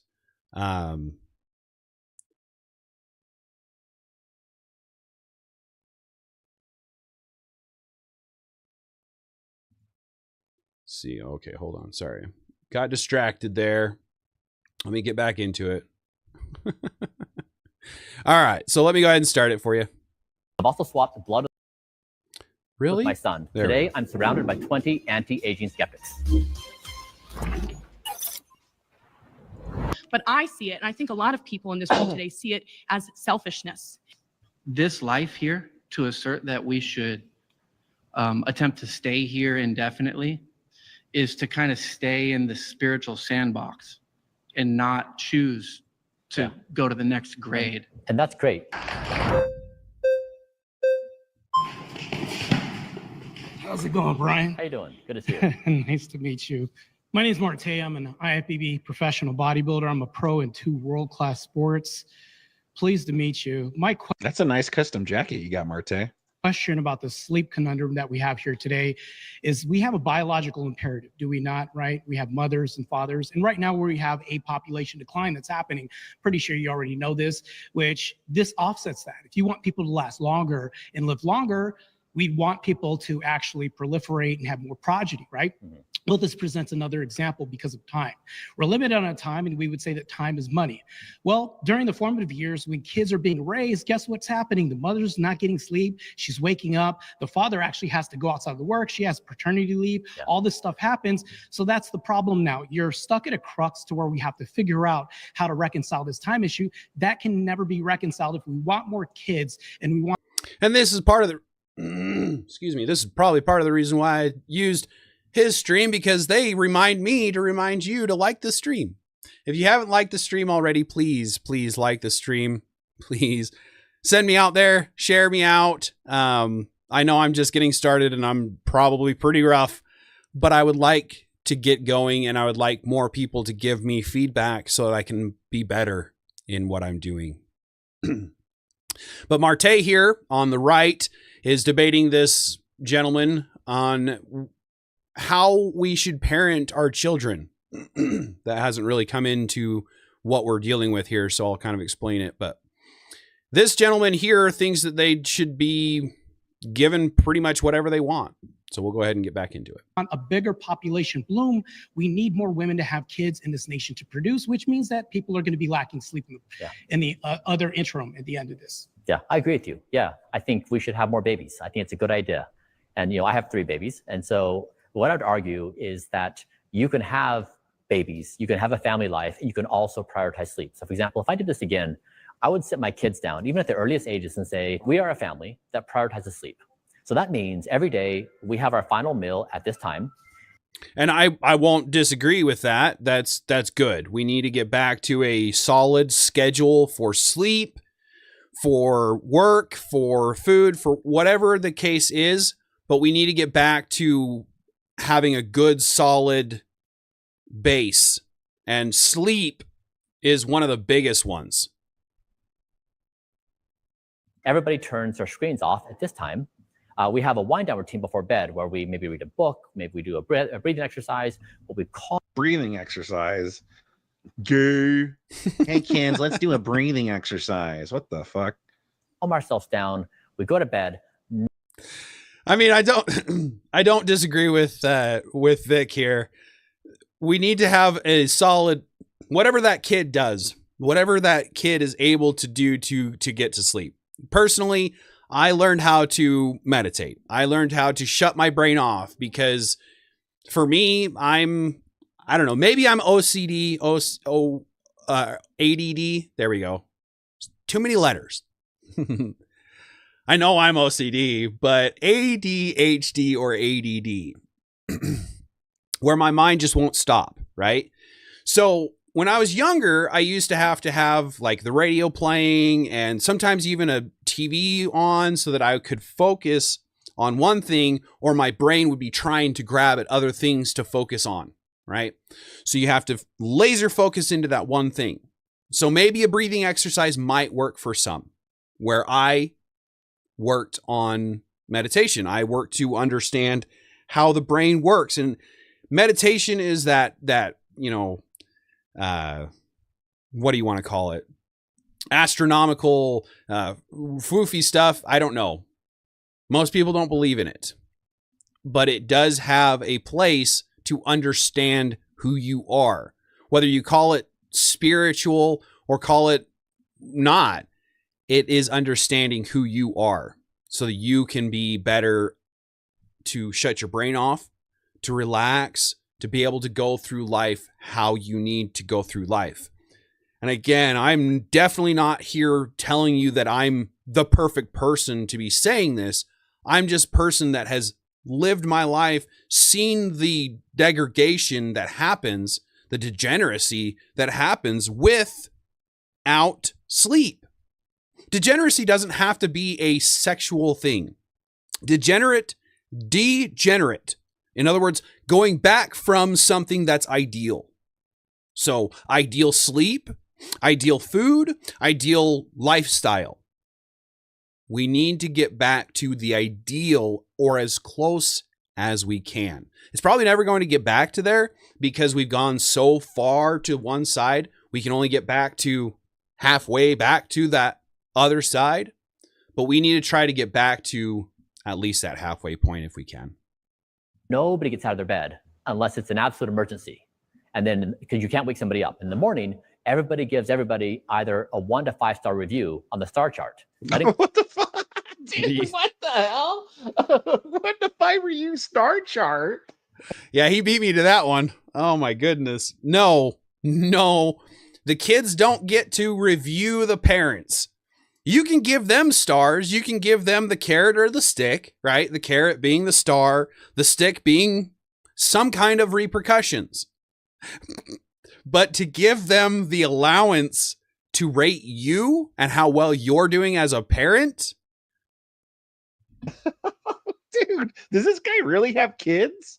Is he involved in his kid's life? How? Includes if you walk out and you find your parent watching TV and they're breaking the rules, they get a 1-star review. What the hell? Told you this guy's a fucking weirdo.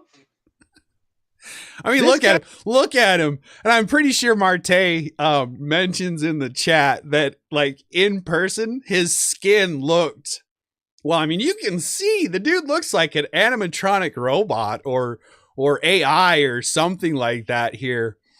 And like I said, Marte was talking about how he looked like he was not human in person. And I don't know if it covers it in this clip, so I'm trying to milk it as much as possible. But in this clip, he talks about how he exchanges his blood with his kid. Like, why are we allowing this kind of stuff to happen? From what I know about this guy, he's like, he does like plasma transfers and shit like that. He's like, his goal is he's trying to like live. I don't know if he's trying to live forever, but he's trying to live like a super long, extend his life. So he does all this weird shit to him. That's why he looks so weird and creepy. Dude, but like 5-star reviews. What the hell is this? Amazon?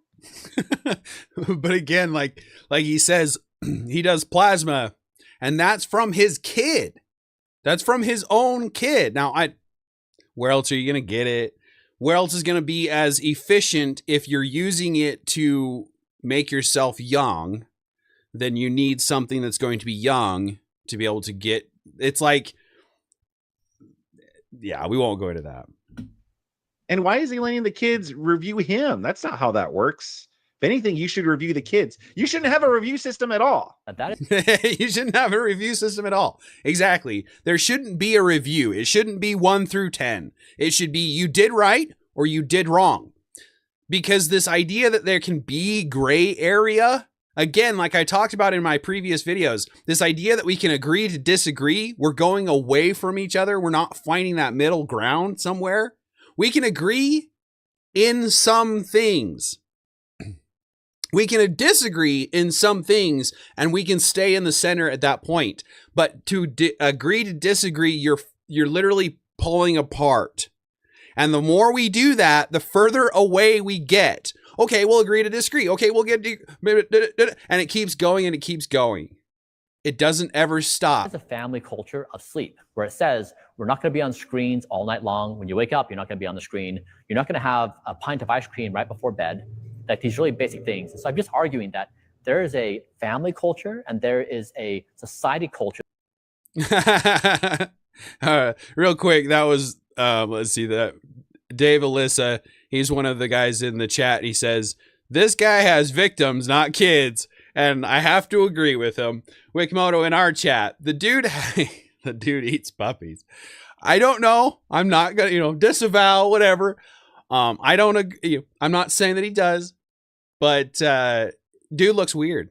Like, regardless of what you're doing, if you're willing to go out on a limb and inject yourself with plasma from someone else, I understand that our medical history has given us that allowance, but also the medical history gives us all of the pharmaceuticals that then give us a pamphlet of side effects as well. So, that says sleep is a good idea. We feel good when we sleep. Now, yes, like when you have babies and they're waking up all night, you're not going to go to sleep. I had that for years. I woke up every night, all night with kids who were crying. My first two kids were colicky. I couldn't get. There it is. So Miss D at least says it. So like I said, I don't know if he mentions it in this clip or if Mrs. D gives us the ability to know it, because she watched the whole thing like I did, and it says it. He took his 18-year-old son, that was the age, at least he was 18, and he had the ability to say no, right, if he wanted to. But he took his 18-year-old son's plasma and injected it into himself. Now, is that by a medical professional? Was that by himself? I'm not going to say that it wasn't by a medical professional, but that's pretty weird for sure. Sleep for 6 months. I hear you. I've been through the pain. I know it. I still love my children. I'm glad I had my children. But there are things we can do to prioritize sleep. That's what I'm arguing, is if within our power to do those things. So I think what you're doing is you're mitigating a process that's going to be inevitable right now. That's not really providing a solution. All you're doing is staving off things. Now we're talking about quality of life, right? So when we have a biological imperative, right now we also have, insert the chat, the high declining divorce rate that we have right now. Women are initiating at a 79% rate. So that means that women are. Well, let's see Marte's fact check right here. Multiple studies show that women initiate most heterosexual divorces about 69 dudes. 69% according to 2018 American Sociological Review study, 66 to 70% in an AARP report, and nearly 70% according to the Institute. Holy shit, that's high. That's high. I love how they give these fact checks during Jubilee. Jubilee is really good. Like they have a lot of really good debates. If you haven't checked Jubilee out, definitely check them out. The Surrounded is amazing to watch. The different points of view being tackled by one person. I want to say Andrew has been on it one point in time. Charlie was on it when he was around. Fucking miss that guy. Sorry for the language. I try not to go that route myself, but I miss him. But it's a good place to go to see different worldviews, right? Going back into the chat, Wikimoto, yeah, I know that you're saying it, and I just wanted to make sure that I'm not getting him coming and beating me up. You're safe. You're behind a screen. I'm plain and a day out here, and I don't want to cause any problems per se yet. Let's see.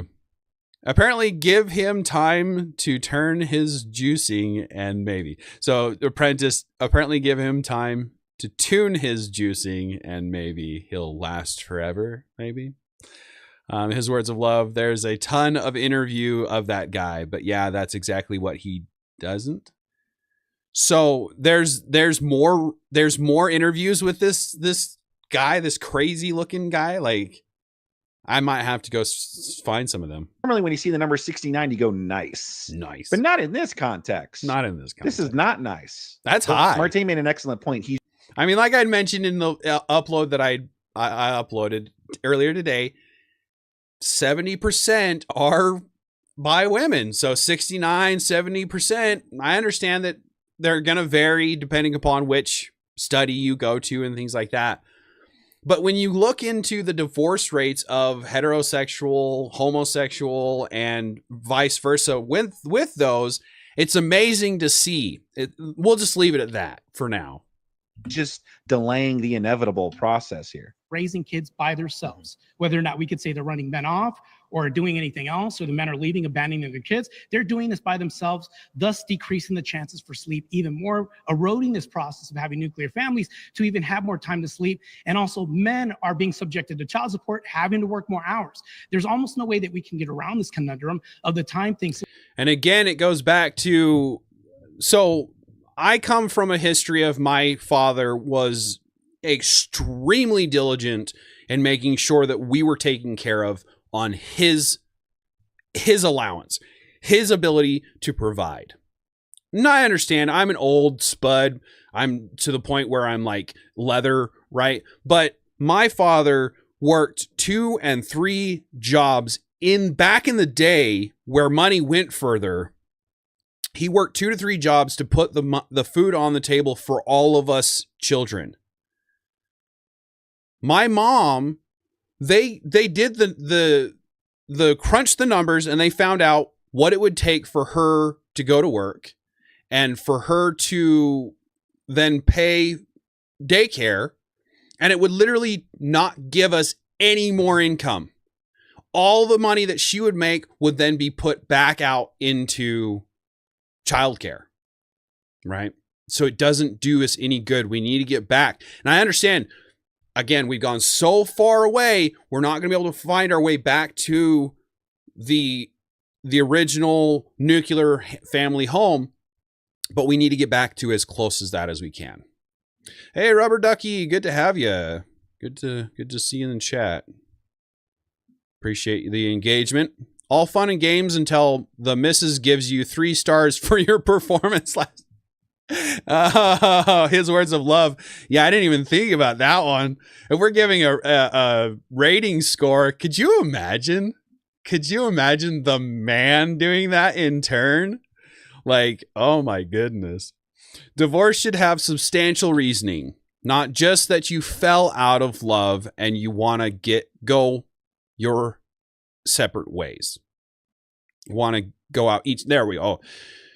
Substantial reasoning, because not just that you fell out of love and want to go out each night. My father also worked 2 to 3 jobs, so grateful to him and prioritizing my mom for the stay-at-home mom she was. Foofy, that's good to see others sticking to that, right?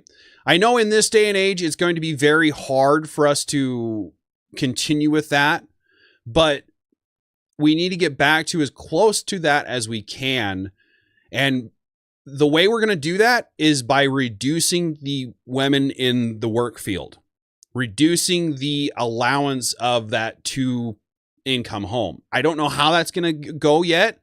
Hopefully one of these days I'll get to sit down with Andrew and see what he has in store for all of us, and maybe get behind him on that. I have my own views. We'll talk about that as we go. What's going to happen, there's no way we can obliterate the sleep problem happening with America unless we change our culture. Yeah, I agree with you. And I think one of the bigger problems is, I think one of the reasons why relationships decay is poor health hygiene. If neither person's sleeping well, you're much more Dude, what's with this guy and sleep? Listen, sleep is important. I'm not going to deny that. But dude, sleep. It's not the end all be all. I will agree with Vic on that. It's not the end all be all. We definitely need sleep, but it also comes into morals, ethics. The idea that we can go out and flit around is ruining our pair bonding, our hormones, all of those things are in effect when we go out and we just flit. Robert Ducky, I don't believe in no fault divorce, nor do I believe in divorce. It says, till death do us part. And if I have to send you there, something. Oh, that went dark. That's just it, is till death do us part. And if you're religious, if you're Christian, you believe that there's further. And so by not doing your due diligence in this life to give that loyalty, what's going to happen later on after life, right? Till death do us part. Divorce is not an option in my book. It should be less of an option in the book, because you should have to have, like Fufi says, substantial reasoning. If it really needs to happen, you will find the substantial reasoning. I know you will. I've met many females, I've dated many females that have gotten through a relationship, and half of those should not have gotten out of that relationship. Half of them, yes, absolutely should have. And they're better off and they're safer because of it. I will never be one to say that you have to stay in an abusive relationship because divorce is not an option. But if you're getting into a marriage, you should have vetted them properly before you get there. And I will be driving that point home, mashing that into it as much as I can. Sleep will make you healthier, but it's not the be all end all. To be angry and to fight, like your reaction time to be triggered and to have an emotional response is very strong, is very high. Oh, no wonder he's talking about it, because that's the prompt, sleep. So that's why poor. Yeah, Apprentice, I don't read them because I've got too much going on. I'm not quite there yet, but don't screw me over, all right? Sleep should be everyone's top priority in life. I don't know about top priority, but it should be up there. As someone that has sleep apnea or whatever, and I finally have my CPAP machine, yeah, I can attest that sleep is important. Oh, Vic, man, I didn't know you had sleep. I guess I missed that when I was watching this before. Sorry to hear that, buddy. My parents have sleep apnea, and so I probably do too. So I probably should be looking into it. But that's rough. I hope it works out for you. I don't know much about it. I don't know about top priority.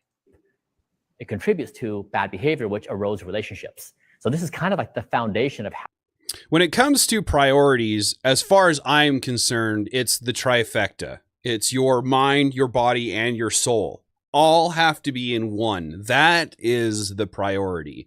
So that includes sleep. That includes eating right. That includes thinking right. That includes reading your Bible. I'm going a little bit spiritual there, I understand. But it's keeping your whole self in sync. Balance in all things is required at all times. How do you keep a relationship together? How do you keep a family together? How do you keep people in a good state of mind? It all begins with sleep. Well, that puts you stuck in a rock. Yeah, Rubber Ducky, working out does help out a lot. I work a physical job, so by the time I get done, when I have full-time work, I'm not saying I do right now, but when I do, I sleep pretty solid when I can sleep. But when you have sleep apnea, I know that it does cause issues for sure. Wickmoto. Yeah, I think I'm kind of right there. So Wickmoto says, my dad had that. I'll die in my sleep before I wear a CPAP. That's a hard pass for me. So where I do agree with sleep, and I have talked to my parents and how and my siblings that have had it and things like that. So I kind of understand where you're coming from. I understand where they're coming from. They say, and this is just speculation, whatever, they say that you can sleep better with the sleep apnea mask on than you can without the oxygen forcing its way into it. But like, I don't know if I can be Darth Vader at night. I don't know if I can do it. So anyway, here it says the prompt was sleep is above all else in society. So that was the prompt in the debate. So that's why he keeps going back to sleep as the ultimate priority. And so that makes sense now. But yeah, I was wondering why he kept going back to sleep as well. Be in a hard place, because until we reconcile this traditional family being eroded, we will always have to reconcile how to get sleep. So they'll always be at odds with each other unless we change society first. What came first, the chicken or the egg? Right now we have family. And this Mrs. D, she mentions, I run off 1 to 3 hours of sleep a day for the last year. It's not even close to a priority when you have a new baby. And that's the thing. Mrs. D is young. She has a kid. I don't know exactly what all she's married. Awesome. Like, we need more of it. We need more people willing to have the kids, but we need them young. We need them in our prime. I'm pretty sure I mentioned this in the video I uploaded earlier today. We need to get back to being in our prime so that when you get to that age that child is leaving your home, you're not dead tired. Your ability to rule them, your ability to give them regulations has not degraded. Again, watching, because I'm a single guy, so I've been trying to find someone that I relate with, and watching single moms and how they leave their kids with their parents because they have to go out and work, and then their parents have to essentially raise the kids, right? When they start to raise the kids, their ability to discipline, the ability to run the kids down when they've got all this energy and the grandparents don't, that has to fall on the parent. And if that parent is not young enough to be able to run them down themselves, that becomes an issue. So we need to get back to having the children young enough that we can have the full sleep, we can have the full ability to do it, because when you're young, you can run off less sleep easier than you can when you're older. And as I understand it, this could be me being a potato and being speculative. But as I understand it, and I've seen this firsthand, women need more sleep than men do. That's because of your emotions. That's because of your hormones. That's because you are built to have the children. So we are built to go out and struggle and strive and build the world around us. So we have to be able to wake up. We have to be able to sleep quickly. We have to be able to do these things where women need to be able to give that time when they're younger to their children. So when they're older, they can feed into their kids what knowledge they've learned. Foofy, agreed. New babies require attention every 2 to 3 hours. My babies were fed every 1.45 hours. That's specific. Sleep, please. I was a lot younger when this was demanded of me from my babies. So again, able to feed every 2 hours. That is specific. 1.45 hours. That is not even an hour and a half in. Every hour and a half you're feeding your baby again. That's a lot of time. How can you possibly be working and doing this? So we need to be back to focusing on the next generation. Rubber Ducky, men get fatter as a response to the upcoming long nights when your wife is pregnant.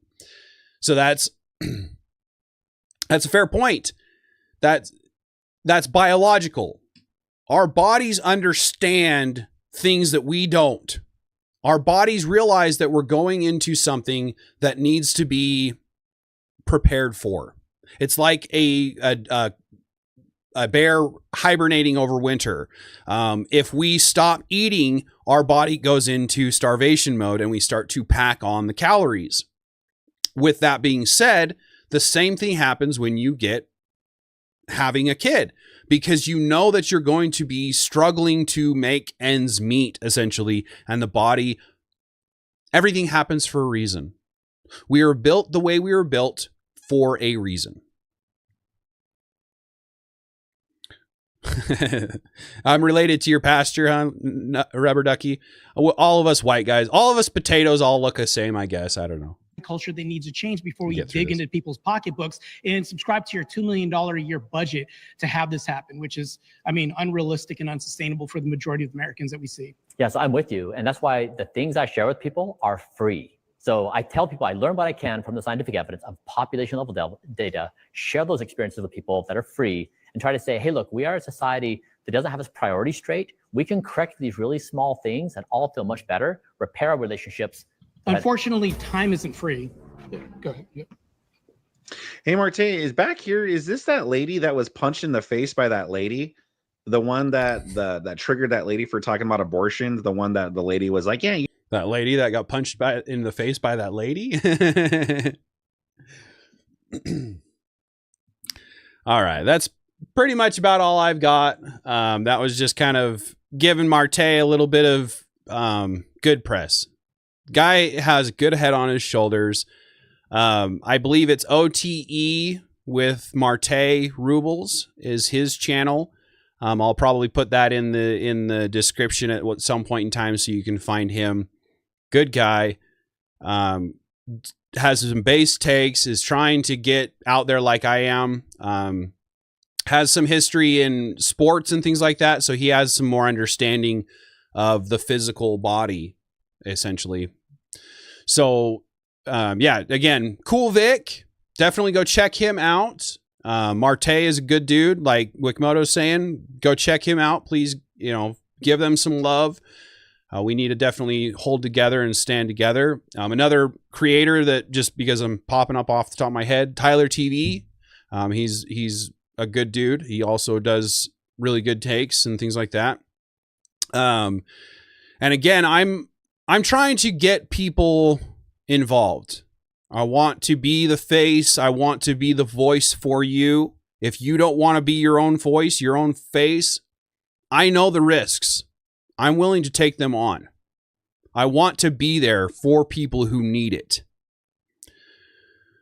Yeah, Rubber Ducky, that's just it. I keep getting, I'm not getting trolled per se, but I got, you got trolled by some dude in Discord about Marte. Marte's a good dude, and for some reason he's getting a lot of crap right now about being gay. I don't know why that's come up.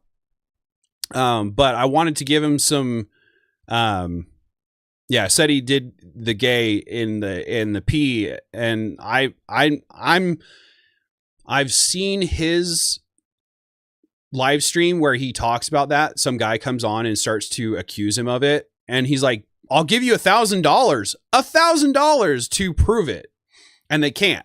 So it's obviously a fake, and they keep saying that they're going to. But if you can't do it at the time, it with AI, deep fakes and things like that, who knows?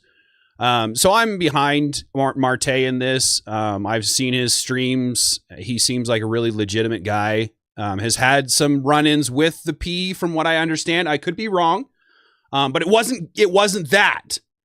It was something else. And he's learned. He's grown. He's repented. I don't know his morals, his values, but he doesn't do that anymore. And now he's speaking out against it. It's like myself. I have a history in things that I'm not proud of. I don't like what I've done in the past. And that's why I'm out here speaking out against the promiscuity, the theft, all of these things I have a history in. I'm not going to lie. I'm not going to deny it. I don't have anything to really hide from the public. I want to be someone who is looked at as someone that can be depended upon. Okay. So that's kind of all I had for today. Like I said, Marte was just a kind of an afterthought. I want to give Vic some love. I want to get him out there. He's growing pretty good. And Marte is getting some crap. Oh, Wikimoto, thank you very much. Marte is former law enforcement too. Yes. I remember him saying that. Good dude, has a good head on his shoulders. History in sports, actual physical sports like MMA or something like that. I'm not completely sure what that is. And then he's a former law enforcement turned into speaking out. So we need that. We need more of that. And if you're like that and you don't want to show your face, you don't want to be the voice, I'll say what you want to say. Okay. Maybe not. If I disagree with it, we can maybe get you on as your own entity of some sort, right? But I am all for logical, reasonable voices, both left and right. We need both. We need both. We need to get to that understanding, that middle ground. And in order to do that, we have to have both sides. Okay. But that's all I have for today. I'll go ahead and leave you at that. I'll stop my rambling. But as always, please look out for your neighbors inside of the United States. Keep your Second Amendment more now than ever. Be kind to everyone around you. You never know what they're going through. And outside of that, the United States, stop giving up your rights, please. You're important just like the rest of us. As for now, I'll go ahead and sign off. Christ is God. Please take care of yourselves out there. You're all very important.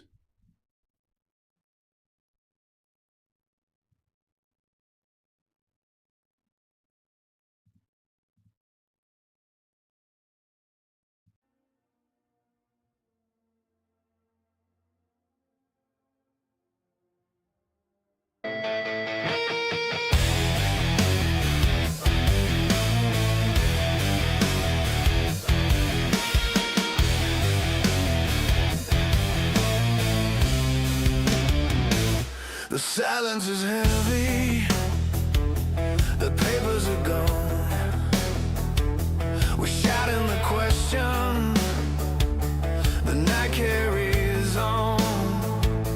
Lock doors and shadows, they're hiding the truth. We're tearing the chains with the sound of our youth. Release the last, no more disguise. Truth in the open, no more lies. We won't back down, we won't desist. We want the names. Release the list.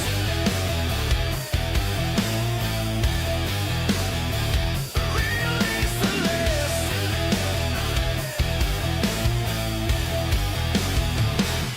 Whispers in hallways, the secrets they keep.